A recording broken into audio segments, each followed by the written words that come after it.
All right. Good morning, afternoon, wherever you're at. Welcome to today's podcast. Leon Mensah here, financial professional, financial expert. By way of introduction, I've been a financial professional for over 20 years in the Washington, D.C. metropolitan region. I have a master's degree in finance, a bachelor's in business, certificate in finance from Wharton. Work for large financial institutions, including investment banks like Morgan Stanley, UBS. So I understand financial institutions, financial process, financial systems, and I want to bring all that knowledge to help you grow and better your financial and technology and general life as a whole overall. So today's topic, we're going to be talking about the 50-year mortgage. What is my opinion about the 50-year mortgage? It's been a hot item recently. Over the last several weeks, has been proposed. And we want to break it down step by step to really analyze it from a holistic perspective to see whether it's the right decision for you and your family moving forward. So let's first analyze, why is the 50-year mortgage, why did it come into existence? Well, there's a lot of reasons for that. The first is that it allows for housing affordability.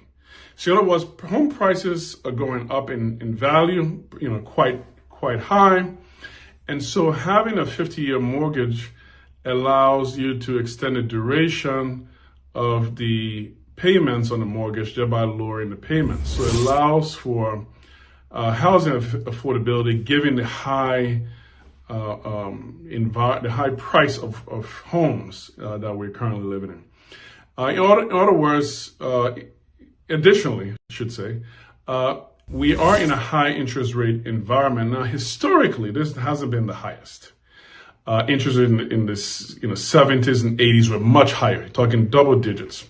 But relative to the last 25, 30 years, with a very high interest rate environment, thereby causing a reduction in affordability.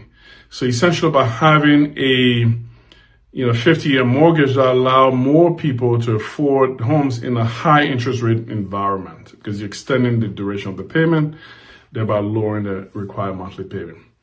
In addition, there's also been a shortage of housing supply. As you know, there's less and less homes being built. There's more demand for homes. So since there's a shortage in supply, it's causing more people to want homes, and therefore it reduces the supply of homes on the market. Which creates a housing crisis issue.